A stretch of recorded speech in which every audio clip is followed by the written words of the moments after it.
the law. Paano naman kung ang mambabatas ang sumisira sa law? Para ba silang nangingibabaw na nun sa batas? At ang masama pa nun, ginagamit sa tao, lalo dito sa mainit na isyung ilalabas natin. Dito sa issue na pag-contempt kika Eric, dito sa ilalabas kong analysis, discussion, siguraduhin lang na makinig at intindihin ng mabuti ang ating isasalaysay. Dahil dito mo malalaman kung ano ba ang nangyayaring pasikot-sikot na yan, kung bakit mainit ang dugo nila kika Eric. Sisimulan natin yan sa pahayag niya kung saan nga inulan ng samot-saring opinyon dahil nga sa pagkakasabi niya ng 1.8 billion kay Tambaloslos. Patanong ba ito o hindi?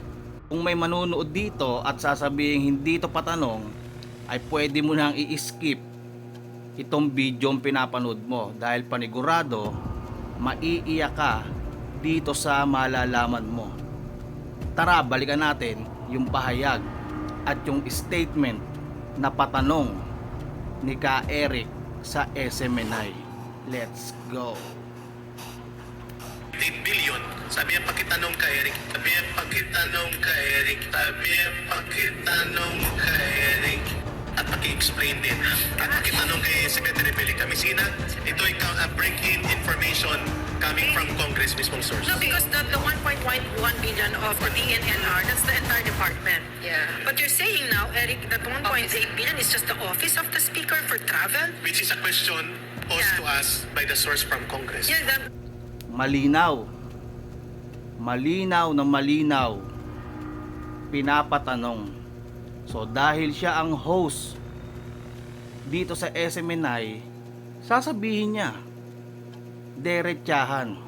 Kaya ang dapat gawin ni speaker ipakita na lang 39M daw yung nakuha o nagamit nilang lahat sa travel funds, pero hindi pa pinapakita kung ano yung mga nakasaad doon at kung may sukli ba sa sobrang laki ng 39M. So hanggat walang hindi nililiquidate, walang maipakita, hindi pa rin tayo magiging sure na tama pa rin yung 39M. At meron ngang bali-balita na meron pang wala, kumbaga may sobra, hindi alam kung saan nagamit. Kaya sa susunod nating topic yan, dito muna tayo mag-stick dahil napakahalaga na malaman mo, dahil itong issue na to ay viral at magets mo agad ng pasikot-sikot. So diretso tayo. Pagkatapos nito kay Ka Eric ay pupunta naman tayo sa statement ni Tatay Digong. Sunod-sunod to, kaya tandaan nyo yung mga sasabihin nila at yung mga mapapanood nyo. Let's go.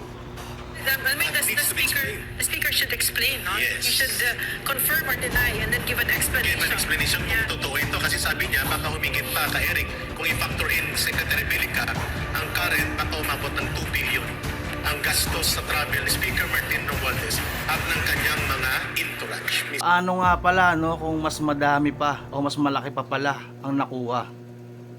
Isang malaking katanungan yan. Pangalawa, paano meron naman talagang source si Ka Eric? Hindi naman siguro yan magsasalita sa SMNI nang walang katotohanan. Siyempre alam niya na kapag sinabi niya to sa mga tao, sinapubliko, meron siyang ipapakitang ebidensya. So kaya nga nakulong o kinontempt si Ka Eric dahil hindi daw maipakita. At dahil daw sa behavior ba yun o attitude na pinakita daw, basta ganun kasimple kung bakit siya kinulong. Kaya napaka awkward, nakaka-disappoint tong mga mambabatas natin na parang mga hari sa kamera. So tuloy natin to. Dahil mabubulaga ka kapag nalaman mo at napag-connect mo ang mga ginagawa na ito at nangyayari, yung statement ni Ka Eric at yung mga statement ni Tatay Digong ay kumokonekta.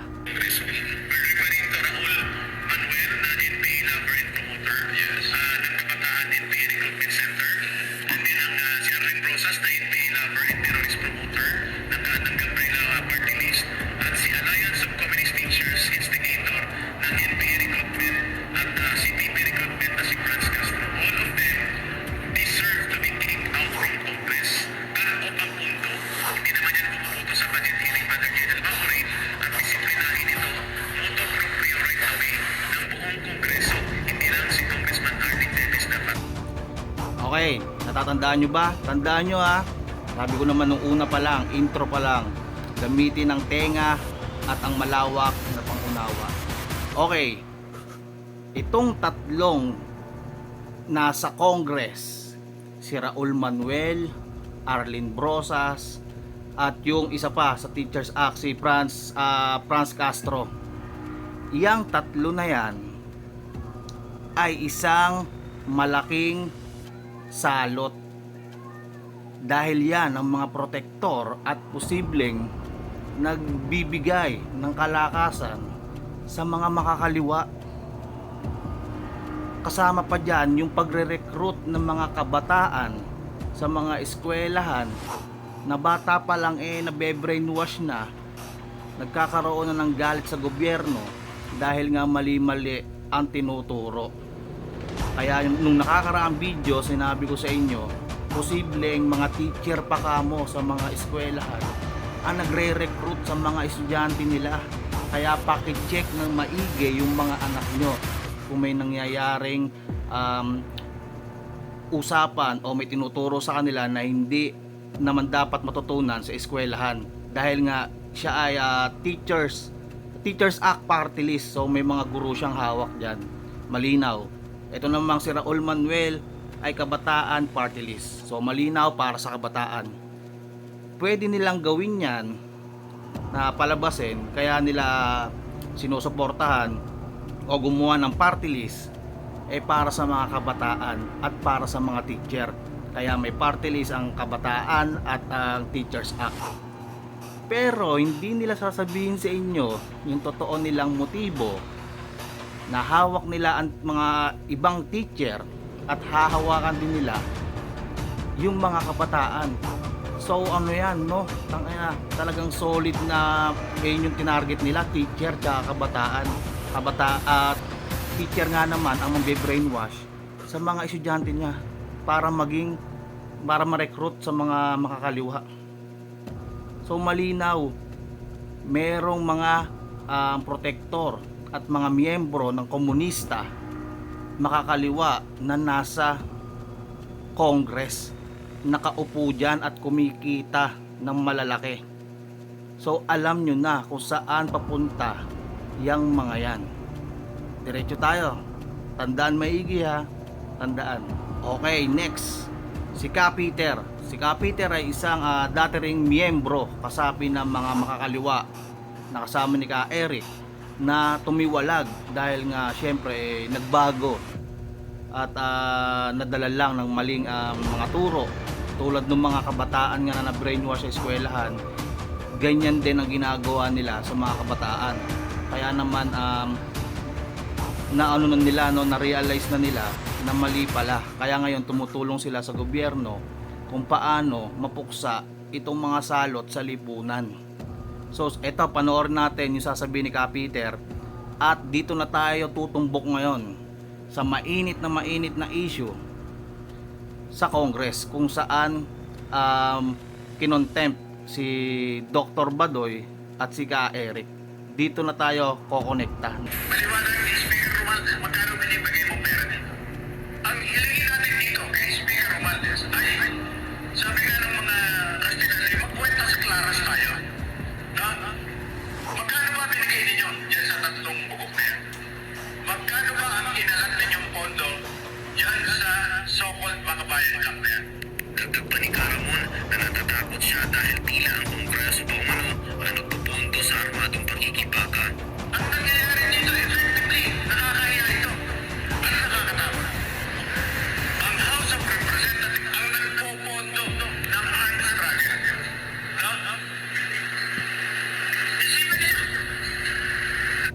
Meaning, si Speaker Romualdez Tambaluslos ang siyang nagbibigay o tagahati ng pondo dyan sa mga nasa loob ng Congress na yan, sa lower house.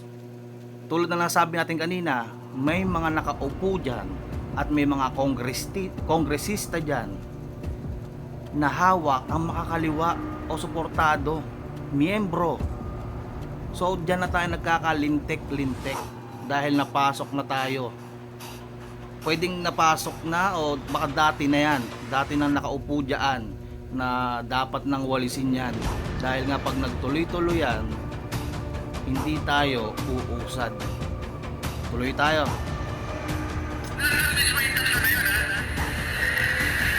Sinasabi nila, nag-iisip sila ng rent-tagging legend of ano. Samantala, mga komunista sila. At sinasabi namin na sila ay komunista.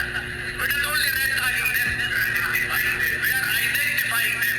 Para naman sa dating kadre na si Jeffrey K. Eric Celis, na kapag nagpatuloy ang pagkanlo ng Kongreso sa Kamatayan Club, ay para na rin nagigisa sa sariling mantika ang mga Pilipino. Paliwanag nito na ginagamit na ng Kamatayan Club ang batas para gamitin laban sa mga Pilipino.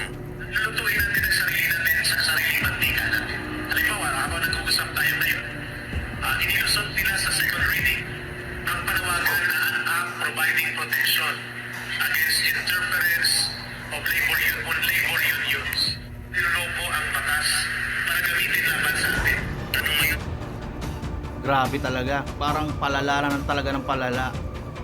Bale, ang mangyayari pala kung hindi ito mapipigil, posibleng yung mga mambabatas diyan ay gagawa ng batas para maproteksyonan sila sa posibleng may mangwestiyon sa kanila na kunyari gusto silang mawala diyan sa gobyerno, gusto silang maungkat yung mga ginagawa nila. In short, protection para hindi sila masage o mawala diyan. Ganon ang ginagawa nilang puwersa. Parang talagang tinatarantado ang mga Pilipino at tinatarantado ang gobyerno. So ganyan ang nangyayari. Kumbaga nagiging kuta na ng mga makakaliwa itong sa lower house. Grabe. ngayon ni K. Eric sa Kongreso, how long shall we endure that the very halls of Congress that we have, that should be the bastion and repository of acts that shall protect our people from all interest groups and parties and operatives that destroy our country and our democracy, will now become an instrument to promote the agenda of those who want to overthrow the government, inside the government. For how long shall we endure that? Yun ang dapat na tanong kay Martin Romualdez. Samantala para naman kay Dr. Lorraine Badoy, dating nakapagsalita ng NTF-ELCAC, ay tuturing na kiss of death ang makipag-alyansa sa Kamatayan Club na nasa Kongreso. At yung tinatawag namin nila Eric, no, at saka mga nasa SMNI na nakita natin, makipagkuntsabahan kayo dyan kay Franz Castro, siguraduhin namin yon. Kami ay talagang sisingilin kayo ng kasaysayan at sisingilin kayo ng taong bayan dyan. Grabe to. Ito pa, kung nangyari kay Ka Eric at kay Dr. Badoy sa Congress na kung saan nga kinontempt nang hindi pa naririnig yung kanilang mga salaysay, kinontempt na agad. In short, kinulong na, hinold na.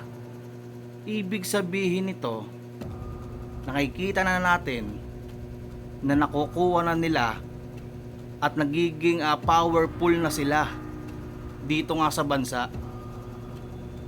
Isang example na yan, nagamit na nila.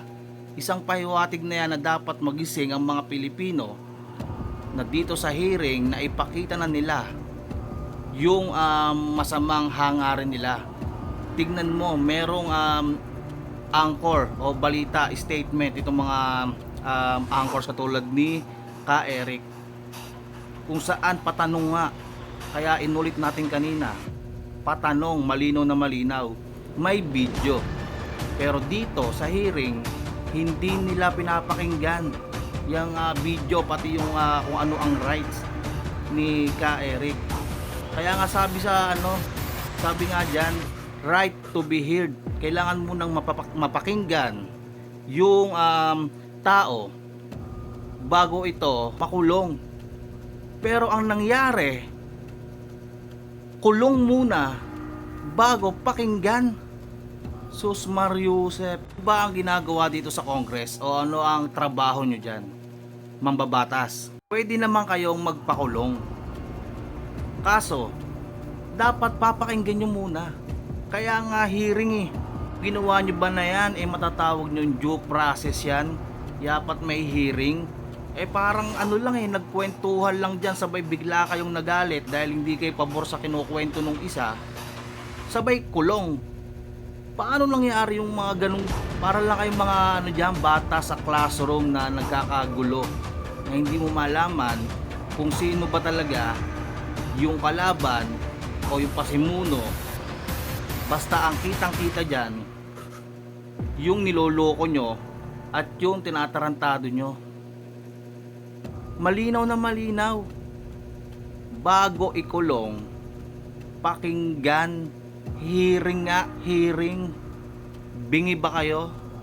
Alam natin napaka powerful ng gobyerno. Napaka powerful. Kaya talaga magpakulong. Ang trabaho naman ng korte doon lilitisin. Kumbaga, yung korte ay nasa gitna sa pagitan ng batas na ginagawa ng mambabatas nga yan mga nandyan, tapos dito sa akusado o sa taong lilitisin. So yung batas ay huling ipapataw kapag dito sa gitna sa korte ay nalitis na accurate, may paglabag o wala, ganon, nasa gitna siya. Yung ginawa kasi diyan sa hearing na yan, parang sila na agad yung nasunod, wala pa sa korte. Kumbaga, so matotal pinatahimik na agad yung tao. Alam nyo naman mangyayari dyan pagka ganyan, yung pinapahold. Pwede na nilang pwede na nilang kausapin ng palihim or masamang gawin. May mga ganyang senaryo kahit noon pa man. Pero wag naman sana mangyari dyan. Dahil si Ka Eric ay isang matapang at naninindigan na kahit anong kahit buhay niya ang ipalit niya o kahit anong laking pera ang i-offer pa, tumahimik lang, hindi yan papayag. Hindi yan papayag. So yan ang pinakamatinding nangyari sa Congress na dapat nating malaman, at konektado yan sa mga sinisiwalat nila na statement. Ngayon, pupunta naman tayo kay FPRRD, kay Tatay Digong. Mahalaga ang sasabihin dito ni Tatay Digong dahil yang mga nasa Congress, mga party list, mga congressman ay merong tinatagong lihim. So tara na, let's go!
Itong MOOE na budget na hinihingi dito sa Congress bibigay ni Speaker ang pinapabuklat ni Tatay Digong.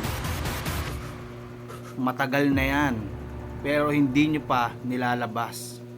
Magpapasko na, pero hindi pa nasisiwalat yan. Kung wala kayong ginagawang masama at hindi kayo kumukurakot ng pera, tax ng bayan, bakit hindi maipakita, hindi mabuklat ang libro kung saan nandoon ang mga pinagkagastusan ng hiningi nyong pera na tax ng bayan? Doon kasi makikita kung meron bang ibinulsa. Doon makikita.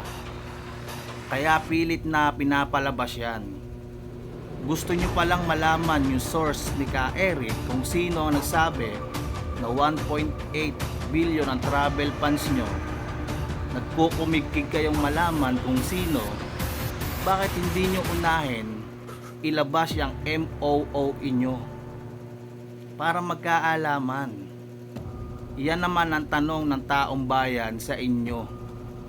Inaakusahan nyo yung isa agad o kinulong nyo na agad, samantalang kayo na nanghusga hindi pwedeng husgahan. Dito pa nga lang dapat na kayong husgahan ng mga tao dahil ayaw nyong ilabas. Yan ay karapatan ng mga tao na dapat malaman.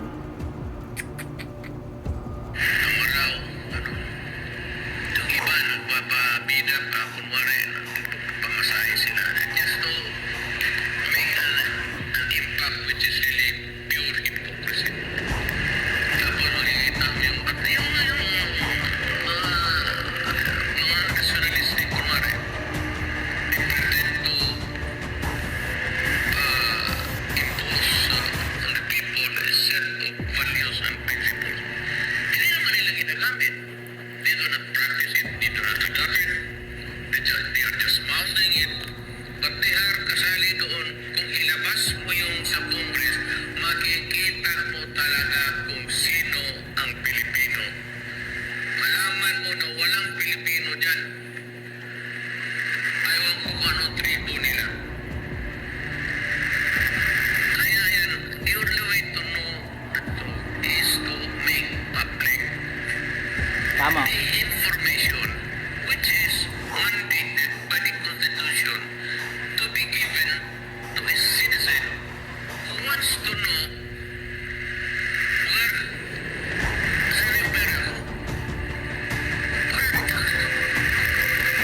Kung hindi ko alam na huwag na tayo magbayad ng tax. Ako, I suggest, kung hindi ibigay yan, you follow me, I will not pay my taxes anymore. Pero wala naman ang negosyo. Huwag na kayo magbayad. Alamin mo muna kung saan mo ginastos yung pera ko at magbayad ako. Tama. Pero kung bulahin mo lang ako year in, year out, hindi mo alam kung ano talaga ang nangyari sa pera natin, hindi ako magbayad ng hindi naman tayo mag-revolution. I will just tell the people, do not pay your taxes. Ito pa ang isang nakakatakot, no? Kaya dapat malinis itong nasa camera.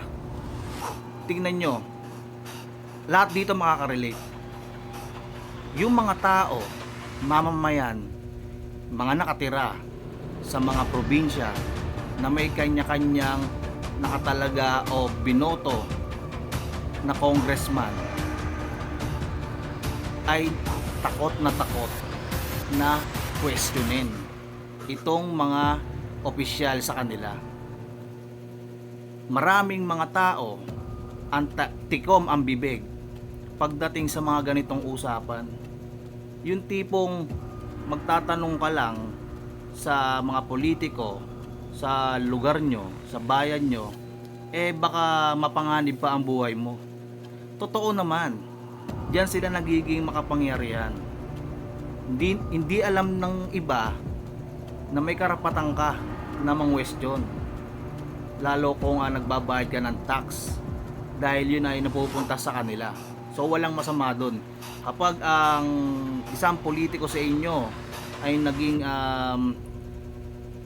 mayabang o naging ma-pride, masungit o hindi ka pinakinggan na para kang tinuturing na mababang tao, samantalang ang itatanong mo ay karapatan mo naman at gusto mo nang malaman, marahil may ginagawa yang kababalaghan.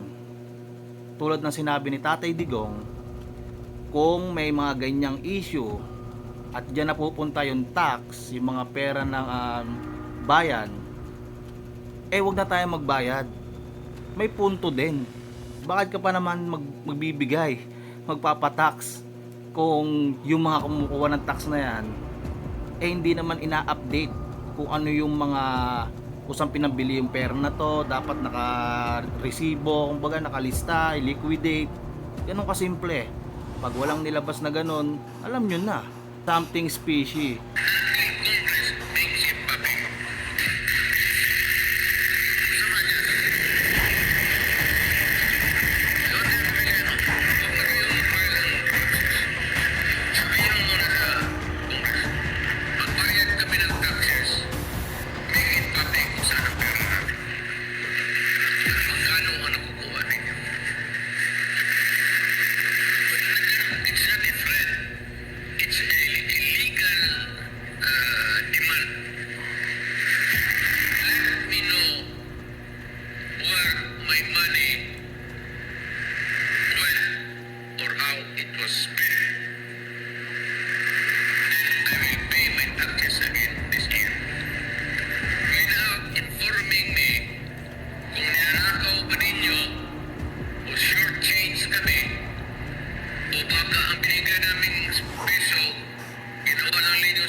Napakalinaw nun, napakalinaw. Talagang nasa punto kung ano ang dapat mong gawin at kung ano yung issue, yun na mismo. So yung una natin pinakitang video at dito nga sa statement ni Tatay Digong, pag pinag-connecta mo, doon mo na may isip kung ano ang nangyayari sa loob ng Kongreso. Nagkakababuyan na. Pinakita na ang unang hakbang nila na kaya nilang lapastanganin yung ganyang klaseng tao. May karapatan pa yan yung mga media, no, na i-cover o itago yung identity ng mga source nila. Kasi ganito yan, kung walang tao na mapagsusumbungan at lahat ng pagsusumbungan nila ay sasabihin ni ito ikay nagsabi sa akin, ay siya ikay nagsabi sa akin, pwedeng patayin, patahimikin, mangyaring masama doon sa taong nagsumbong. Siyempre naman pag nalaman yan ng tao na yon na siniwalat niya, panigurado gagawa ng paraan yan paano iligpit yan. Kaya nga tayo may SOTO law. Hindi ko lang alam kung bakit hindi pinakinggan o bakit hindi parang applicable yung SOTO law. Samantalang nakalagay naman diyan sa sinabatas na yan na kailangan o karapatan na maitago yung identity nitong tao na nagsalita, nagsumbong. Kumbaga semi-witness yan ng informasyon. So, bakit sasabihin ni ni Ka Eric, eh di baka pakasikaso ng mga kongresista dun yan, yung mga congressman na yan, lalo yung mga sa makakaliwa, papakasikaso yan. Tsaka mga galit na galit eh. Nakita nyo ba yung hearing? Tang ina, galit na galit sila. Mata pa lang ang tignan mo, talagang parang nalalapa na. Doon mo pa lang makikita, doon pa lang mararamdaman mo na may lihim na galit itong mga to. Dahil nga parang mga leon na tinahulan mo lang, lalapain ka na agad. Napakatindi niyan. Kailangan na dyan ay maaksyonan. Dapat kasama ang taong bayan na magsalita upang usigin itong mga nakaupo sa pwesto, sa kamara, na ilabas ang mga MOOE nila at tignan, suriin kung sino dito talaga yung mga hawak o humahawak sa mga makakaliwa. Dahil yan ang punto sa una nating video kay Ka Eric at dito kay Tatay Digong. Tapos yung iba galit pa sa kanilang dalawa. Bakit kayo magagalit sa mga tao na to? Kay Ka Eric sa SMNI tsaka kay Tatay Digong. Ang galit lang dyan, itong mga makakaliwa na umiiyak at nasasaktan.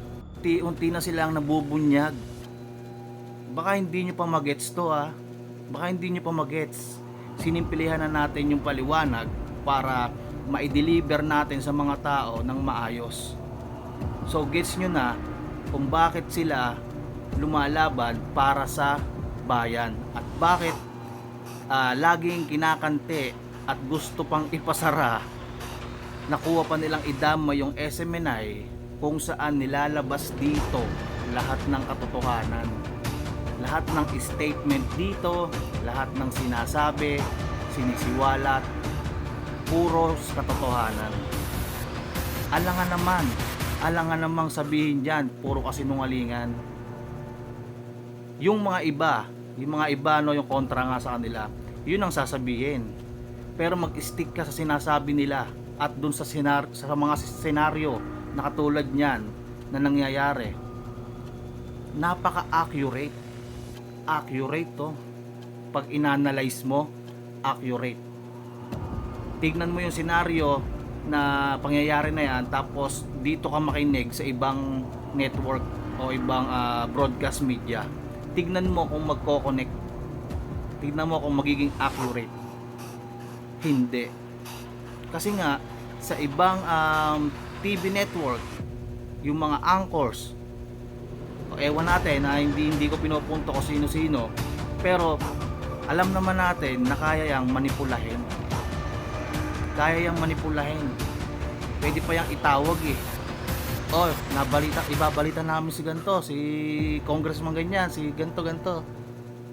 Hahabulan yan. Kaya yung isang kongresista dito sa hearing sinabi bakit hindi daw muna sila tinawagan kung may issue at agad siniwalat sa tao. Kasi nga ayaw ng SMNI at ng mga tao dyan yung mga kasinungalingan. Lahat ng nandyan naninindigan at kung ano ang katotohanan, kung ano ang issue, isisiwalat talaga. Ngayon lang kasi tayo nakakita ng mga katotohanang balita, maanghang man sa pandinig, pero puro katotohanan. Huwag tayong masanay sa mga balita na masarap sa pandinig pero nililinlang ka naman. Tapos sasabihin nyo mahirap yung buhay, puros ganito, puros ganyan, reklamo ng reklamo sa gobyerno. Paano nga mawawala yan kung hindi kayo makikipagtulungan sa katulad nitong si Ka Eric, kay Tatay Digong, kay BP Sara, kay PBBM o iba pa na alam nating tumutulong para sa ikakaunlad ng bansa. Napakasimple. Hindi yan lalaban yung mga yan. kung wala yang gagawin.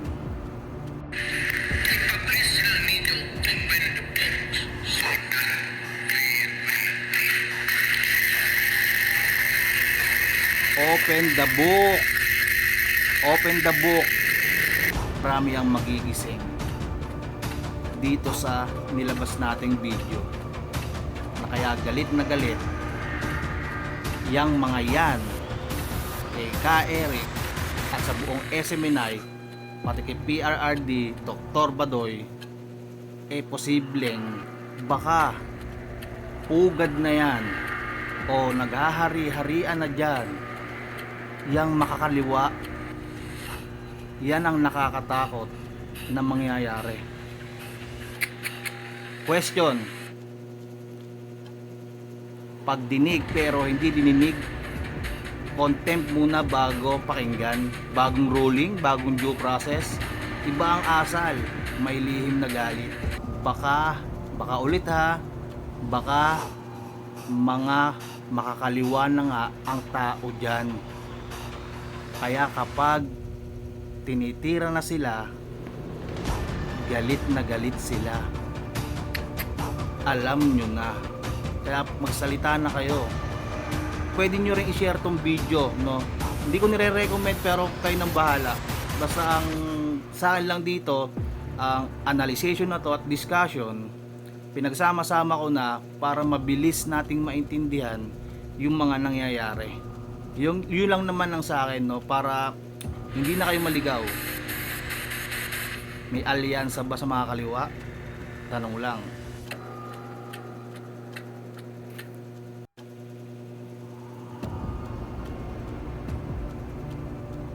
Akalain nyo no, sila dapat ang duminig.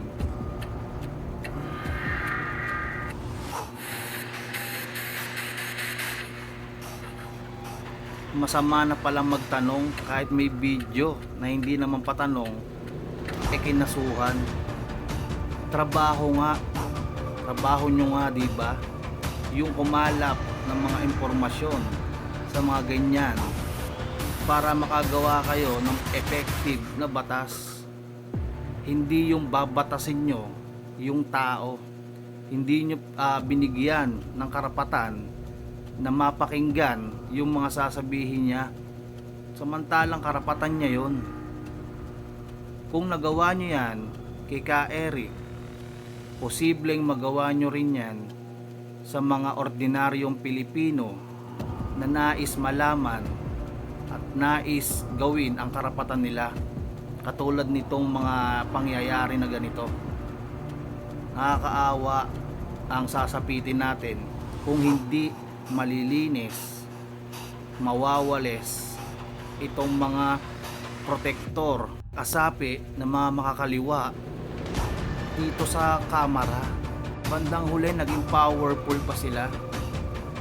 At pwede pang mangyari dyan is yung pera na kinikita o nakukuha nila sa gobyerno dahil nga may hawak sila na makakaliwa o sila mismo ang mga ugat o sila ang nagpapalakas dito. Yung nakukuha nila sa gobyerno ipanglalaban din nila sa gobyerno. Yung pera na nakukuha nila galing sa tax sa sambayan ng Pilipino ay panlaban din nila sa mga Pilipino. In short, lahat kayang kalabanin ng mga ito kung magtutuloy yung mga ganyan diyan sa Kongreso. Yan ang isang malaking patunay na dapat na tayong magsalita.